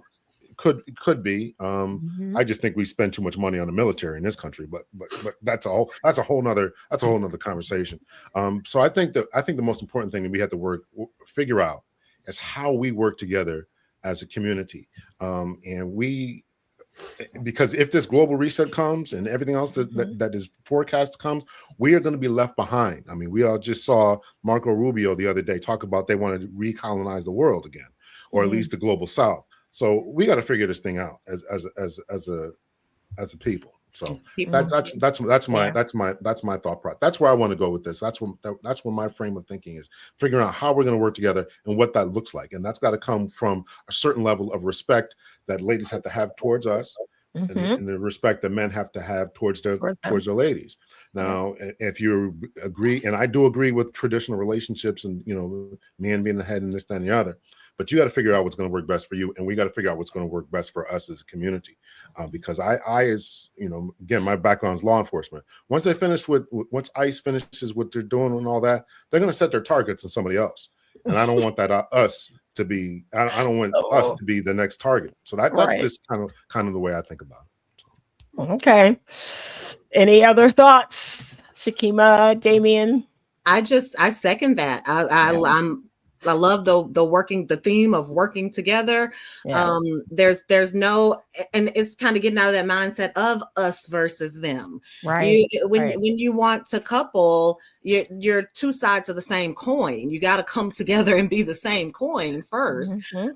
And there's no difference. I mean, mathematically, genetically, it's the genders are always about 50-50. I think now it's like 52 to 48, but they will always mathematically converge around 50-50. So it's not like they're way more of you than there are of us. So yeah, I think that was a little, propagandish, maybe. I don't know if that's the right word, but I do want to focus it on, as Dr. L says, working together and whatever that looks like financially and as far as role playing goes, because you can be, financially set and still be a feminine woman. You can, take care of the kids during the day and still be the leader masculine man of your house. Those and look like you said, it looks different for everyone what works with you, but two sides of the same coin. We gotta have to come together. Yeah. Damien, any thoughts? Yeah, I have so many thoughts. I had to sit here and kind of process. So LA first, brother Lawrence, I don't know if I thanked you, but you said you were a police officer. Thank you so much for the service you've given your communities. I know that is a hard job. My mom was a Harris County sheriff before she had me. So thank you so much for putting your life on the line for those in your community who may not even know who you were, but you were willing to do those. So thank you so much for that. I do agree with the working together. I think some of this kind of comes down to, we are in a space and time where the roles aren't defined anymore. So I remember a few years back when they were having a conversation in the Senate to trying to find what is a woman. I think we were trying to confirm somebody for the Supreme Court. Yep. So in my head, I'm like, wait a minute. We have known what that was. We have defined our roles really for millennia, for men and women. But these last 10 to 20 years, expectations are different. Who's going to do what is different. And I think sometimes it's going to come down to a conversation with you and your significant other. So I'll throw myself in that. So I am not the best with money. I have a small addiction to Amazon that I'm not proud of. But these albums gotta come from somewhere. Hey, I got to get these albums from somewhere. But with that said, if I get married again and my new wife is an accountant, I'm going to lean on her for financial advice because she went to school for this. She studied this. If, things, I think trying to understand in this modern world who we want to be, as well as everything is happening so fast. We live in an era of breaking news. Right now we're in Houston, Texas. We're literally 500 miles away from Mexico. I've done missionary trips in Mexico. I was texting friends to say, hey, are you guys okay over there? Because of what's happening in these spaces. When we're talking about these high value and what this means, and in my head, I keep thinking in the next 5 to probably less than that 3 years, what happens if your job is replaced by AI? Who will you be then? What does it mean to be high value if you are literally, to quote a movie, not economically viable anymore? What does that mean for you? What does that mean for your family? I think one of the things I always took away from the book of Job, I'm not trying to preach anybody, it's just I find it very fascinating, is that who was this person once the kids were gone, the wife was gone, the money was gone, sores, you're not recognizable, all your stature in your community is gone. Who are you then? And I think some of us will face those moments. Like, who is this person? Who do we want to be? I think when with our partners, it's not as simple as husband and wife anymore, though it used to be. We used to know, well, husband did this. It meant something to be a husband. It meant something to be a wife. And in these modern times where everything is on the table, who do you want to be in this relationship? Yeah. And that's going to come down to really just having an honest conversation. And one of the things we loved about Kevin is that he was willing to have these conversations, whether you agree with him or not. He was a voice that was speaking out from this darkness, from this void, to challenge what you were thinking, what you believe, not just what you believe, but why you believe it. When he would talk about blackstatistics.com, and he would say, well, actually, most Black men don't have kids. That was a common misconception. And he would say these things. He did so much for the Black male self-esteem that I don't think he gets enough credit for. But to you guys' points, if you're looking to be intentional about relationships, you have to have these conversations. Hey, when times get hard, who are we going to be? I'm a big sports guy. You've heard me say it a couple times before, but one of the things I love that sports does, they refer back to their mission statement. Some people are a strong defense, run first offense. That's how no matter what's going on, if they're in trouble, they refer back to that mission statement. If you're talking with a couple, I would say, well, what's your mission statement? Yep. In times of duress, who are you? If you're working in a company and you're not sure what to do, refer back to the mission statement. What does the mission statement say what you're supposed to be doing with this? When I worked at the Housing Authority, I worked at Catholic Charities, when I worked at Open Gate, I would try to look at, well, what's the mission statement? Because there's no rule for what's happening right now. What is the intent? How can we be intentional about some of the decisions we're making? So, I really do think A lot of things he said was prophetic. Just kind of on a funny note, also, I don't think people realize how into science fiction Kevin Samuels was. When you take these deep dives and start listening to a lot of things he would say, the brother would talk about Marvel. He would talk about the Winter's Coming. I think that's Game of Thrones. He would make Star Trek references. The brother was really into science fiction. I love science fiction as well, so I kind of had a heart for that also.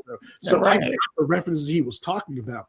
But I don't think people realize that he was a multifaceted person. He was a whole human being.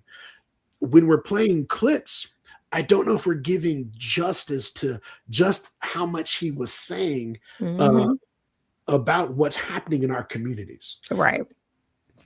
Yeah. To speak about that, I've been going through some Marvel movies, and in particular, Winter Soldier, Civil War. Oh, that's one of my favorite ones. Yeah. And really look into the themes that were going on there. Not only politically, but also, they can be related relationship wise as well. So it was, the Marvel movies were a lot deeper than what people say. So I'm just saying that to say, give these things another shot, because a lot of these people who wrote this material were very much into history, particularly Game of Thrones. So if you want to understand what's going on politically, you want to understand, how these people move and how they think philosophically. Game of Thrones, Star Wars, and Marvel was much deeper than people give him credit for. If Kevin was alive today, the deep dive he would have took on that movie Sinners. Because the stuff Kevin was saying had so much subtext to it.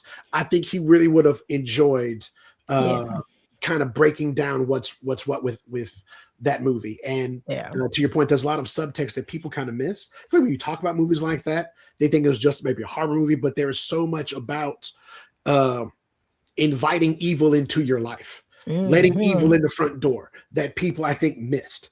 And I think Kevin would have got onto that. Like, there are so many things we do, kind of going back to the woman, I think the clip earlier, when she has all these maybe children and doing these kind of things, that she is inviting these vampires into her life. And now is at this point where, like, she's looking for the sunlight. She's looking for the light to kill these demons, and so she can kind of do other things. But dude, I'm a huge, I can talk on so I'll take a deep dive on nerdy stuff. But I really do think Kevin was onto some things, and he left with such a nice body of work that we can literally talk about the things he was saying for the next 5 to 10 years. Yeah, for sure. For sure. I want to end with us discussing another article that you all wrote, Addressing Mental Health Deserts, a geographic and economic analysis of mental health service gaps in Houston. Tell us a little bit about that. I did share it in the chat in case people want to check that out. I myself am curious about that. We have an overabundance of therapists here in Virginia. We are very saturated. Really? Okay. We're very saturated here in Virginia. But tell us a little bit about that paper. Kima, you want to go ahead?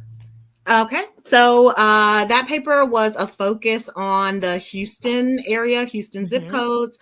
There are about 96 zip codes in the Houston area. So what we did was we took a Distress Community Index score. And so this is a score that is given by the U.S. Census, one of the under entities of the U.S. Census. They give each zip code a DCI, that's called Community Distress Index. And so what this number does is it's 1 through 5, and it tells how distressed your zip code is.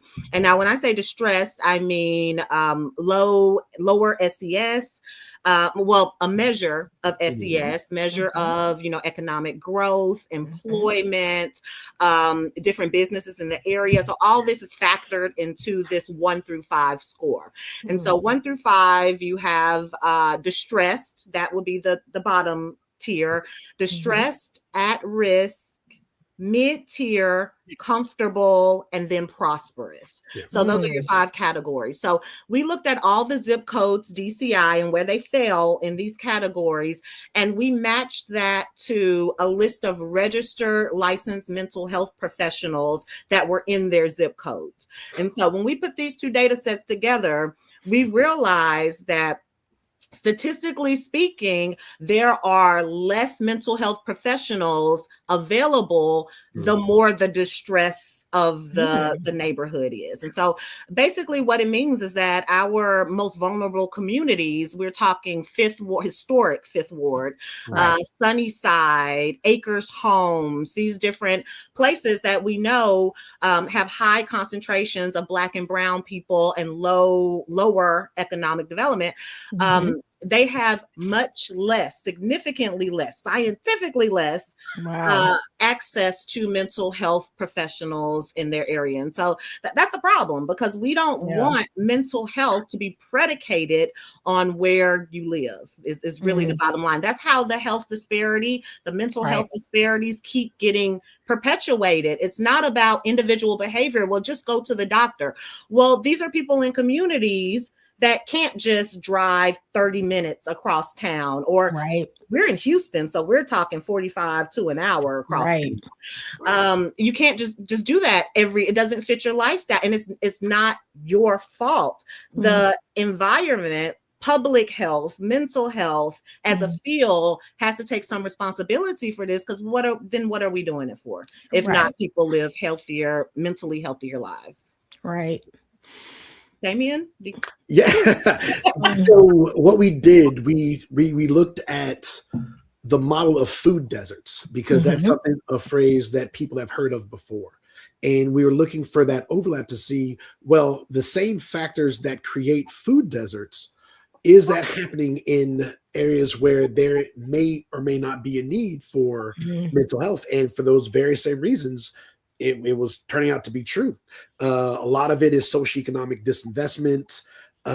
There's been a lot of disinvestment when it comes to infrastructure, when it comes to, even if you wanted to do maybe telehealth, they don't have the fast fiber optic cables and stuff like that you might find out in the suburbs. So there's a lot of factors, as well as I think something that people don't really talk about much is the cost as well.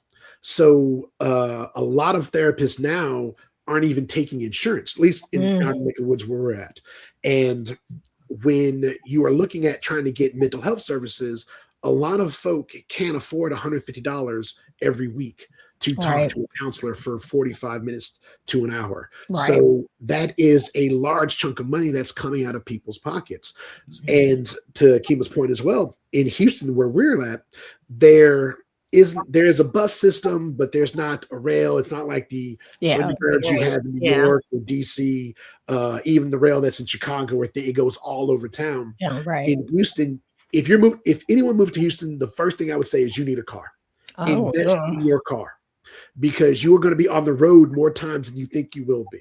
So with that, if you need mental health services, a lot of people who have transportation issues aren't going to be able to get to the other side of town to get maybe even specialized help that they're needing. So we started having this conversation, and we started looking at the research, and it caught wildfire. We've been interviewed. This is like the first time I think Kima and I were actually interviewed at the same time talking about this. Usually they split us up. So I'm not sure why, but okay, maybe we laugh too much. That's probably what it is. But yeah, we've got newspaper coverage as well as some different TV, like news articles and stuff like that. So, but fundamentally, when we're in these communities, we're talking with folk who live in these places, and they're saying, hey, we need this help. And one of the things we love about the work we do, it's community-based. So these are conversations that are happening in the community.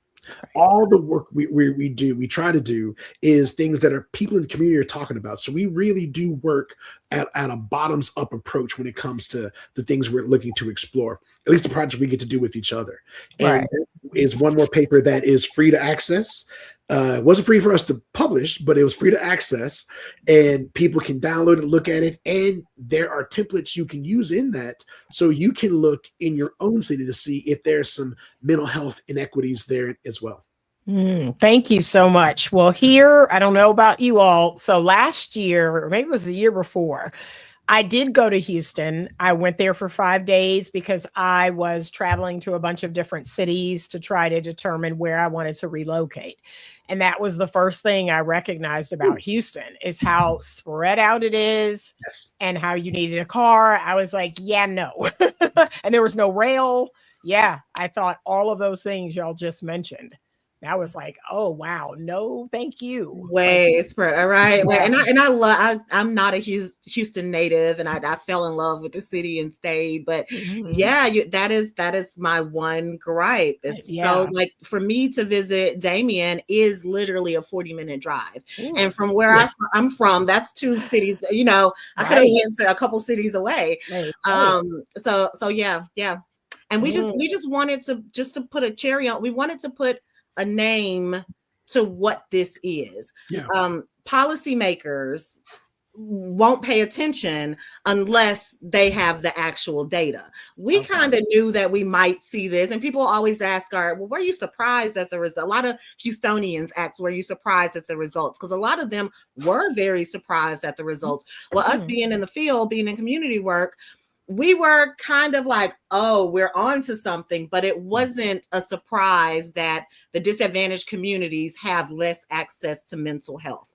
And so you could say that, we could see that, right? This was actually Damien's brainchild because he had a comment from someone, he was working in the community, had a comment from someone, and the idea, you know, well, if there are food deserts, maybe they're medical deserts. This is a person wanting mental health help, but I don't know where to go. Like, where would I go? Where would I even start with that? You know, but other places, these prosperous places, they have environmental cues everywhere. You know, therapists have their billboards out. You know, therapists are on the corner leaving out of their, you know, neighborhood, things like that.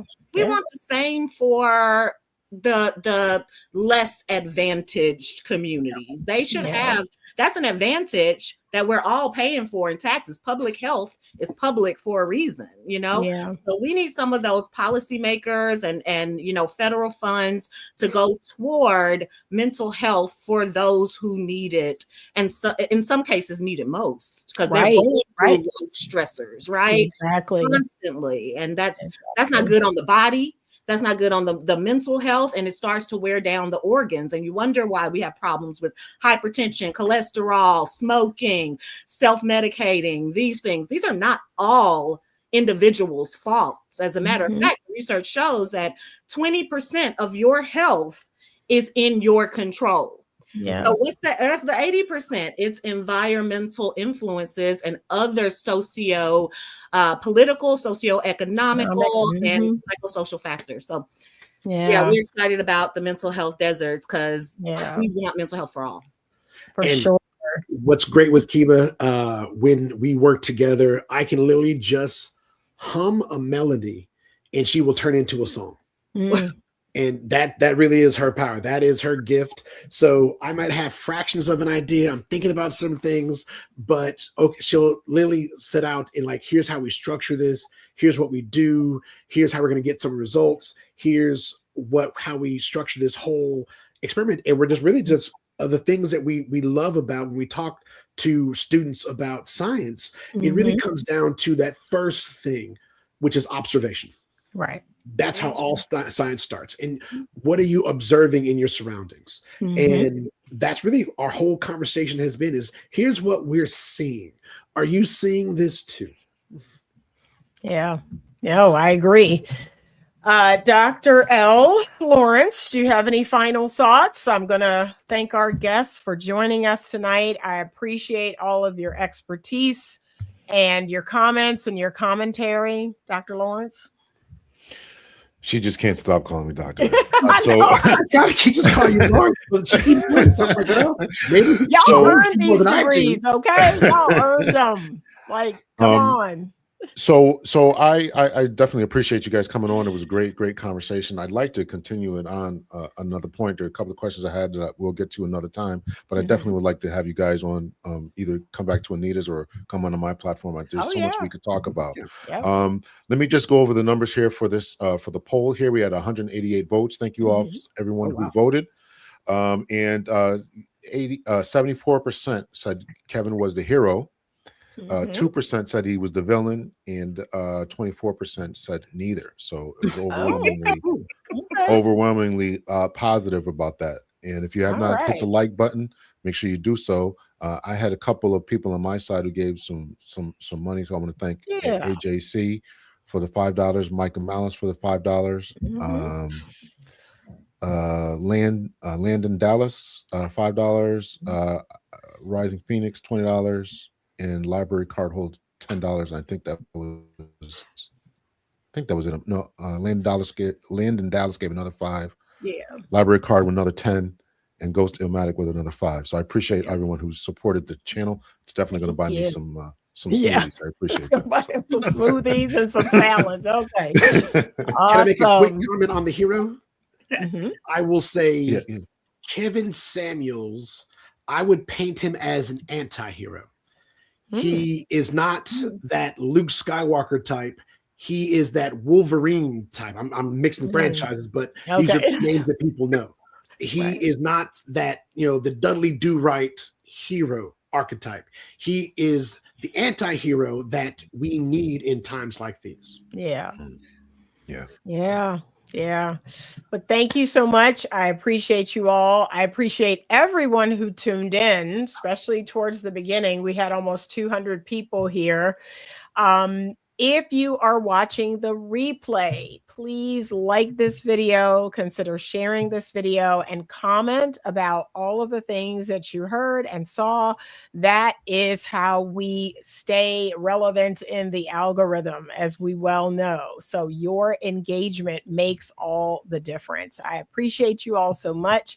Thank you to both of our astute doctors that joined us, our 3 astute doctors that joined us. I appreciate you all. See that shade she threw there? There's only 2 of y'all. Wow, okay. That was a lot of mustard on that fastball. Thank you. I'll be the steam one. I'll just be the regular one. Thank you so much. Thank you to everyone who participated in the chat. I couldn't keep up. I'm going to be honest with you all. I couldn't keep up. There's no way I could have put every single person's comment on the screen, because at one point it was just way too much. So remember, if you do want to have your comment read out, you just buy a super sticker, a super chat, and we will, read your comment out. Thank you so much. I appreciate you all. And as always, stay open to love.